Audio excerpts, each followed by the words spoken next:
hemos escuchado por parte de Amber, hemos escuchado más sobre las OECMs, la definición, los 4 criterios y cómo están conectados con la biodiversidad, el marco de diversidad global. Y de hecho Amber nos ha traído una pregunta muy significativa para el evento organizado hoy. Y esa pregunta es si las pesquerías van a existir siempre. Y está claro que sí. Y hay mucha atención en relación con las pesquerías y las OECMs para ver cómo se funciona esta gestión tan efectiva, que funciona bastante bien, y tenemos también unos resultados positivos tanto a nivel de biodiversidad como a nivel de comunidades locales. Las OECMs han estado haciendo mucho trabajo. Habéis visto también la presentación del FAO, del manual de FAO, que apoya mucho el facilitar más información en este sentido. En relación con esto, no sé si ya habéis tenido el café, pero tenemos un coffee break ahora en breve, así que justo antes de eso queremos que la discusión sea lo más vívida y lo más interactiva posible. Así que si tenéis alguna pregunta para los oradores, para el doctor Serge, por favor levantar la mano y podéis hacer la pregunta ahora mismo.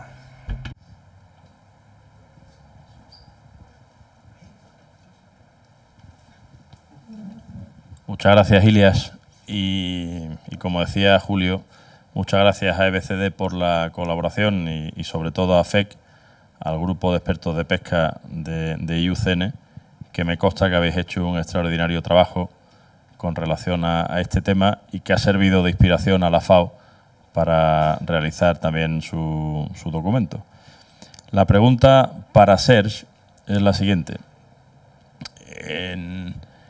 La figura esta de las OECM, por lo que habéis contado, ya lleva bastante tiempo hablándose de ellas, pero por lo que nos contaba Amber, por ahora solo se han puesto en práctica o se han declarado en muy pocos países, en Canadá, en Colombia, Marruecos, Filipinas, Omán y alguno más. ¿Por qué ha ocurrido eso? ¿Por qué está pasando eso? ¿Por qué tan pocos países le han dedicado atención a esta figura? En segundo lugar, por vuestra experiencia en estos países donde se ha puesto en marcha, ¿quién ha sido la institución, el ministerio que lo ha liderado? ¿Ha sido el de pesca, que es el que conoce mejor las medidas de gestión pesquera que se pueden convertir en OECM? ¿Han sido los ministerios de medio ambiente? ¿Ha sido un trabajo conjunto?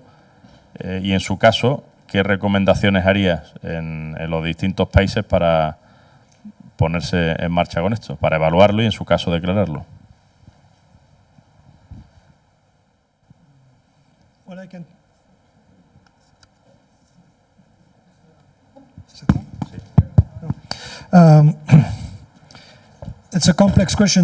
Es una pregunta compleja, voy a intentar responder. Aunque la respuesta probablemente sea diferente en cada uno de los países, no es siempre lo mismo. ¿Por qué se ha tardado tanto? Primero, entre el 2010 y el 2018 no había ninguna definición. Entonces los países realmente no sabían qué eran las OECMs. De hecho, si leemos la definición ahora, la mayor parte estaba ahí en el objetivo 11. Los parámetros estaban, pero probablemente no de una forma suficientemente clara para que los estados lo supieran y pudieran avanzar sobre eso. El segundo motivo que he visto es que el sector de la pesquería solo no puede moverse si el estado no se mueve, porque este es un mecanismo de las partes del estado de CBD y solo las partes estatales son las que pueden tomar acción. En los países en los que he estado hablando con el sector, estamos esperando a que el Estado tome decisiones para ver en qué dirección vamos y hacia dónde nos movemos. Uno de los puntos que Amber indica en el grupo de pesquerías, que decía justo al principio, es que es necesario tener un proceso estatal que se establezca desde el principio, donde todos los sectores sean considerados y el sector de las pesquerías sea como una especie de prioridad de ese tipo de sectores. Si el Estado no da ese primer paso, pues no sucede nada. Y lo que está sucediendo en muchos países es que el Estado ha estado dando la responsabilidad al Ministerio del Medio Ambiente y la delegación al CBD es a través del Ministerio de Medio Ambiente y el de Pesquerías queda aparte.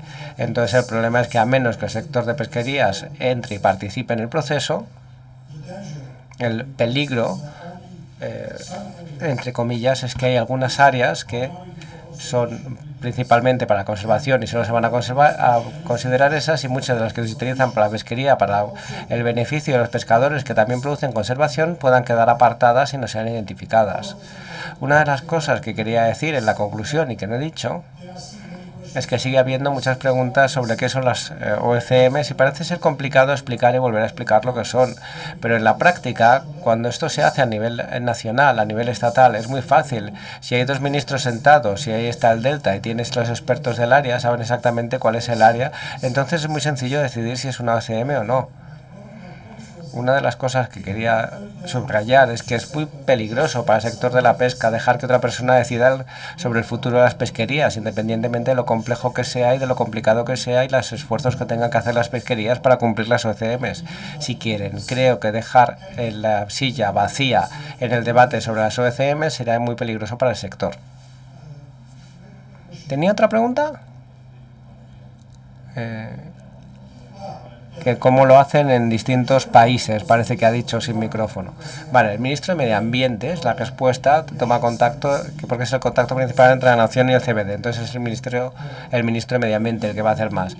Y en un momento determinado se ven las áreas en donde la conservación es muy importante, pero todavía no se llaman MPA y se busca ver si pueden ser OCMs o no. Esto lo hemos visto en algunos países, como por ejemplo en Jamaica, donde la responsabilidad de las MPAs es del sector de la pesca y el sector de pesquerías es el que toma la iniciativa de las OCMs. Entonces realmente depende de cómo se asignan las responsabilidades en los diferentes países, pero la mayor parte de los países es el Ministerio de Medio Ambiente el que lidera, y los departamentos de pesca son los que esperan para que el Estado dé un marco en el que puedan colaborar. Just to add to that from Para abundar en mi experiencia, yo soy Darius Campbell, soy secretario de la Comisión de Pesquerías del Atlántico Norte y he trabajado en ambos lados.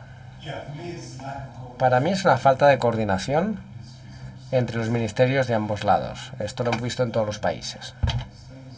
A lo mejor España es diferente y me lo podéis decir, y eso sería bueno, pero lo que tendemos a verlo en administraciones más pequeñas, como Islandia, porque son tan pequeñas que hay una comunicación ligeramente mejor entre lo que sucede a nivel internacional y lo que sucede a nivel nacional. En general, lo que he encontrado con mis compañeros en los ministerios de pesca es que se centran en todas las cosas que hay que entregar sobre las pesquerías y no están muy centrados en todos los temas de conservación. Y los de medio ambiente también se centran en muchas cosas y tienen que entregar MPAs y ese tipo de cosas, y por lo tanto no han pensado mucho en lo que significa esto para la industria y para el sector industrial, etcétera, en relación con las OCMs. Creo que el problema es ese, un problema de coordinación interministerial, que es el desafío más grande, y sucede a nivel internacional, sucede a nivel nacional, sucede a nivel local, y creo que eso ha sido un gran reto para todos.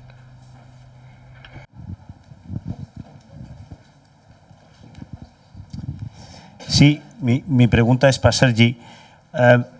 Dado que es un modelo muy nuevo en el que estamos hablando, porque creo que eran 4.000 áreas o 7.000 áreas marinas protegidas frente a 187 OCMs, ¿cuál ha sido la percepción de las ONGs medioambientalistas respecto a este modelo de conservación y de aplicación del objetivo del 30% de protección?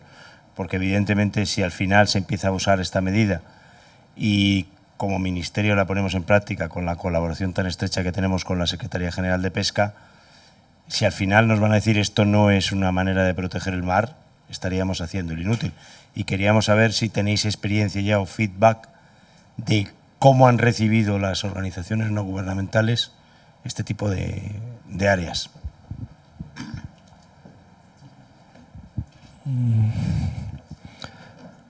Voy a hablar de mi impresión. I will try of my own. Voy a hablar de mi propia impresión del proceso, habiendo estado en el proceso desde el principio prácticamente. Es importante reconocer de dónde viene esa expresión.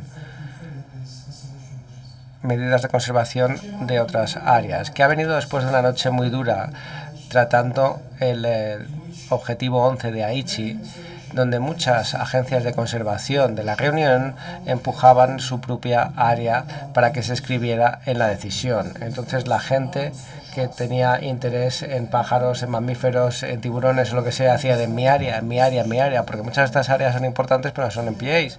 Entonces estaban empujando tener todas estas áreas añadidas a la decisión. Y al final la gente estaba completamente cansada, probablemente a las 2 de la mañana, y dijeron, vale, y todas las otras medidas eficaces. Así de sencillo. Entonces eran MPs y otras, las que sean.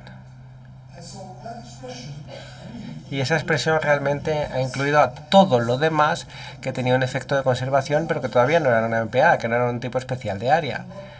Y lo que la gente puede no haberse dado cuenta inmediatamente es que solo una etiqueta, es una etiqueta adicional, como una etiqueta de concertificación. El área tiene un nombre que pertenece a una categoría, que puede ser una área gestionada marina, puede ser local, puede ser un área protegida, puede ser una pesquería, da igual, tiene el nombre, tiene su ubicación, tiene sus responsabilidades y además tiene una etiqueta, como el pescado que se pesca de forma tradicional, se le pone la etiqueta de que se ha pescado de forma tradicional.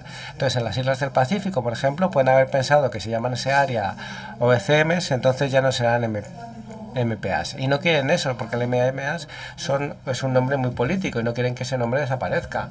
Entonces tienen que entender que el área permanece, lo que es en Fiji, y sigue siendo un LMA, pero además es OECM. Y el valor de esa etiqueta es que está ahí en lo internacional de 30×30. Y esto hemos encontrado que es un problema, que la gente cree que lo que está haciendo es una prioridad y no ven por qué habría que cambiar esa prioridad para hablar de las OECMs. ¿Cuál es el beneficio?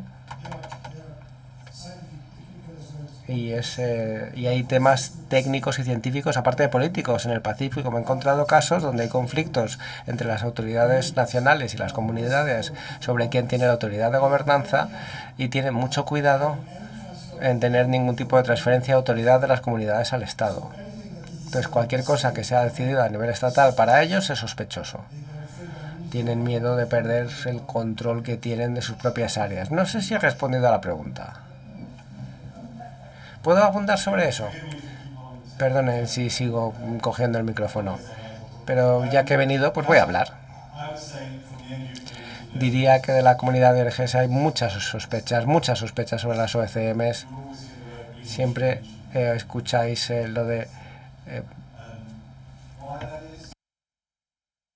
lo de greenwashing después de OCM, que se podía usar de una forma cínica. El sector no lo utiliza en plan cínico, pero si se echa un vistazo a los criterios de las OECM, son muy rigurosos. Básicamente lo que están diciendo es: tienes las medidas ahí, puedes ver que están siendo eficaces y puedes reconocer entonces qué es eso. Y como el contraste con la situación de las MPAs, si se identifica la necesidad de biodiversidad, puedes designar una MPA y luego puedes llegar a las medidas, pero tienes que tener las medidas establecidas antes. Entonces espero que en un momento determinado todas las comunidades vean que esto es una oportunidad de hacer que el sector de pesquerías participe y esté involucrado, y otros sectores de conservación, pero ahora es bastante sospechoso, y por eso estamos intentando asegurarnos de que todo lo que hacemos queda claramente, muestre claramente el beneficio, de forma que no estamos siendo cínicos en la forma en la que lo interpretamos. Pero creo que es difícil y es parte de las culturas, y esto lleva sucediendo bastante tiempo. Estamos aquí como jugando al ping-pong, pero sí, sé que realmente no respondí a la pregunta original, pero mi sensación es que al principio, cuando se adoptó esta expresión, otras áreas, etcétera, todo el mundo estaba contento con esto, la gente de conservación también, porque estaban pensando en todas las áreas que eran importantes para los pájaros, los mamíferos, los tiburones, lo que sea, y estaban contentos con las OECMs. El problema es que cuando la decisión se empezó a hablar de restricciones de gobernanza y otros valores sociales y económicos relevantes, que esto no se previó inicialmente, porque eso abría la puerta a tener sectores económicos que indicaban que esto fuera una OECM, y la idea original no era esa. Creo que todo el mundo de conservación, pero al final llegó a la decisión de las partes de las CBD. Entonces la decisión pide a los sectores que lleguen y que nominen OECMs. Y creo que la mayor parte de la gente de conservación ve esto de una forma con sospecha, porque no está seguro de que estos sectores privados, industriales, etcétera, tengan una preocupación sobre la conservación como para hacerlo bien, y les duda, y tienen dudas sobre la compliance de todo esto. Entonces sí que dan un apoyo, pero el apoyo es un poco con cautela para ver hasta dónde se llega y cómo se define el tipo de sectores y el nivel de acción de cada uno de los sectores que vaya a hacer algo o que permita que una OCM sea OCM o no. Por el momento diría que todo depende de lo que esté haciendo el Estado, porque depende del Estado decidir lo que es una OCM, el tipo de área, las observan de una en una y lo deciden, y esas áreas pueden tener pesquerías o no, pueden tener esas actividades, y el Estado es el que decide. Entonces, hasta que sepamos cuáles son las mejores prácticas y lo que los Estados han hecho, a lo mejor ahora con los próximos 5 años o así, no sabremos si las OCMs, no sabremos lo que son las OCMs en la práctica. No se oye. Va en línea con lo que comentaba Rafa. Es importante saber la opinión de las ONGs para saber si el trabajo... que te presente, digo. Que me presente. No que te sientes. Soy Guillermo Bravo, trabajo en la Secretaría General de Pesca, la Subdirección General de Caladero Nacional y Aguas de la Unión Europea.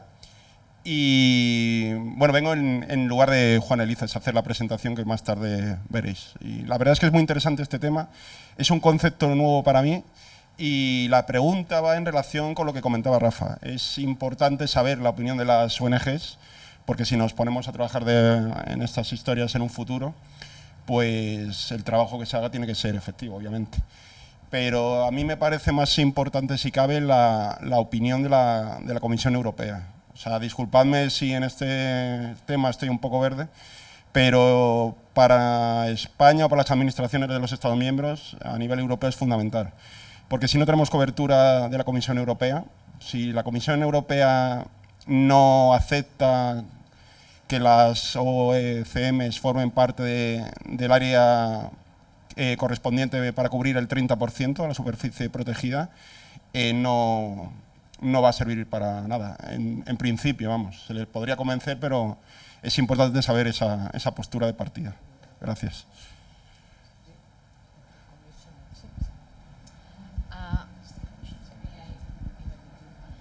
Sí, hola, yo soy Iván López.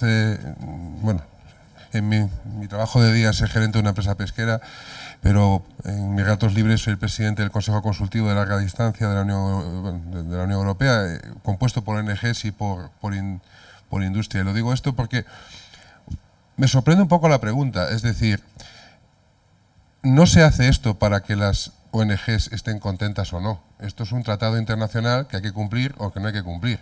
Las ONGs tendrán su opinión. Por cierto, el sector también tiene las suyas y también somos una ONG, porque también somos organizaciones no gubernamentales. O sea que si queremos, hablamos de ONGs medioambientalistas, y dentro de esas las hay conservacionistas, menos conservacionistas, etcétera. Si hablamos de los grandes lobbies más activos en ese punto, obviamente no van a estar de acuerdo, pero bueno, yo también pregunto entonces ya qué es una MPA, qué es una área marina protegida, porque parece ser que si se prohíbe la pesca pero se pone un molino de viento no hay problema. Sin embargo, si quitas el molino de viento y dejas pescar, ya hay un problema. Entonces, yo creo que al final ese es el gran problema. Hay que definir las áreas marinas protegidas probablemente como una ausencia de actividad humana, como un parque nacional, etcétera. Y todo lo demás serían OCMs. Si lo ves así, aún complicamos más el asunto, pero también se ve más claridad, porque es que ese es el otro problema. Aquí al final parece que las áreas marinas protegidas son aquellas medidas de conservación aceptadas por ciertas ONGs. Si partimos de ese punto de vista, mi pregunta es, ¿y quién es una ONG para decidir esto? Porque son un club de gente que tienen un dinero, una financiación opaca y... porque lo es, y poco más, o sea, no están electos ni nada. Entonces yo me preguntaría más qué opina el Parlamento Europeo, qué opina el Parlamento Nacional, el Parlamento Regional.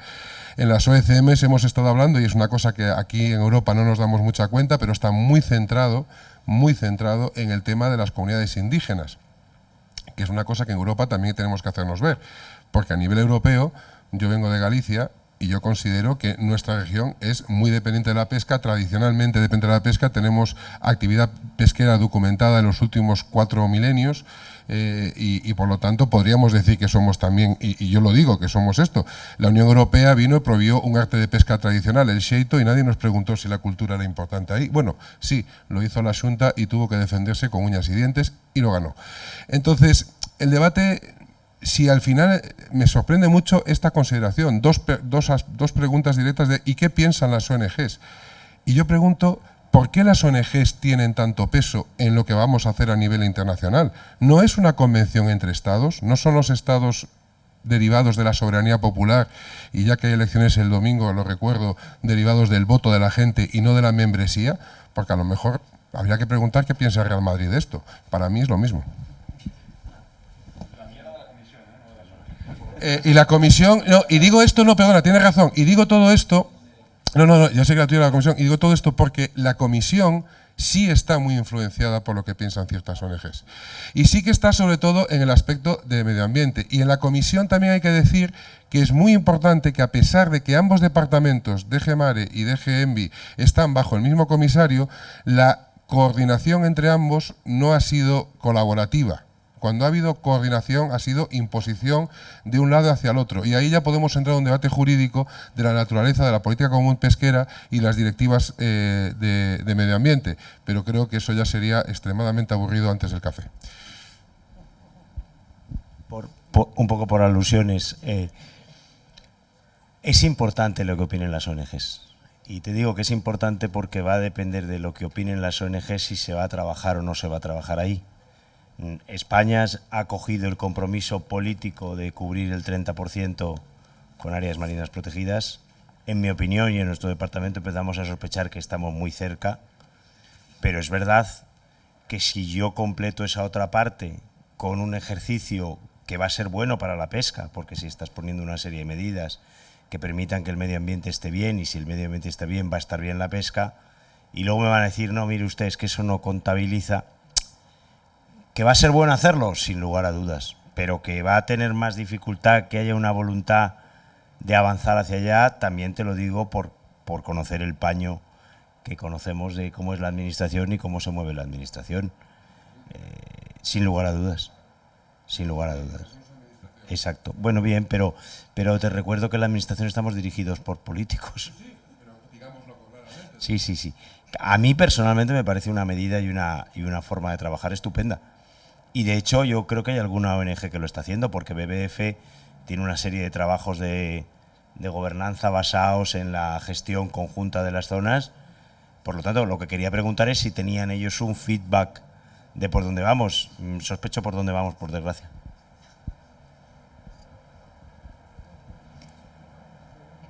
Any response?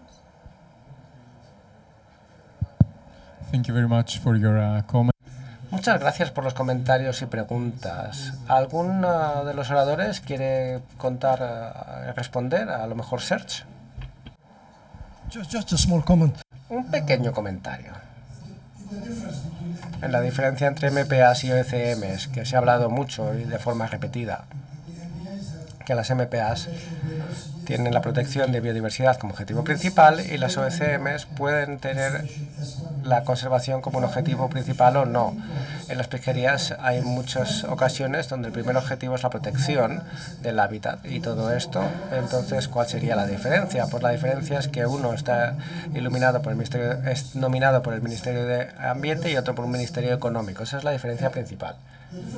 Y la diferencia se vuelve complicada porque cuando hablamos de MPAs, ¿qué son y cómo se definen? Lo que llaman los americanos MPAs, sino lo que los europeos y los estados, y no lo que las ONGs llaman MPAs, o que lo que las ONGs llaman MPAs no es lo que la OCN llama MPAs. Entonces hay un poco de confusión en ese sentido, pero hay que tener en cuenta que hay MPAs multiproducidas que se llaman MPAs, que tienen pesquerías y que son MPAs.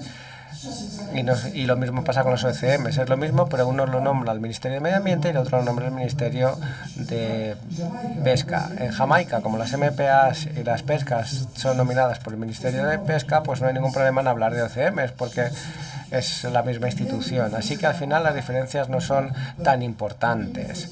Pero la diferencia principal es quién toma la decisión y quién puede cambiar la decisión. Y uno de los problemas es que para la conservación queremos tener un proceso de toma de decisiones donde las decisiones no cambian.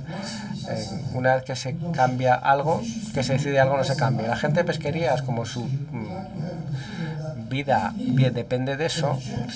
Si es necesario se puede cambiar, se puede modificar. A lo mejor con el cambio, si cambia con el cambio climático, quieren que ese área también cambie. La conservación es muy distinto a aceptar la idea de que tienes un área de pesca que se mueve. Entonces, cuando pasamos de un sistema terrestre a un sistema oceánico donde todo cambia, todo se mueve, muchos de los conceptos que están basados en los conceptos terrestres se vuelven muy difíciles de utilizar en el océano.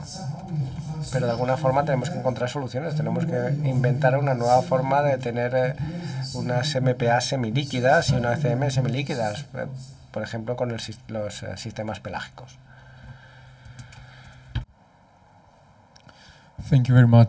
Muchas gracias, Serge, por facilitar más respuestas a preguntas. Y creo que aunque ya estamos bastante metidos en el debate, la discusión, y habrá algunos puntos claves que nos podamos llevar, el primero siendo que los estados tienen un papel fundamental en tomar el primer paso, también sabemos que todo empieza con el primer paso y también lo que ha mencionado Serge, que es una oportunidad que no hay que perder. Es necesario, está claro que necesitamos más coordinación, más colaboración y más diálogo. Y creo que el hecho de que todos hayamos cogido autobuses, aviones, todo tipo de transporte, es la personificación de los esfuerzos conjuntos para tener más diálogo, y creo que ahora el Coffee Break nos está esperando, que nos lo merecemos, y tenemos también la oportunidad de seguir el diálogo informal. Así que lo tenemos ahí, volveremos sobre las 11.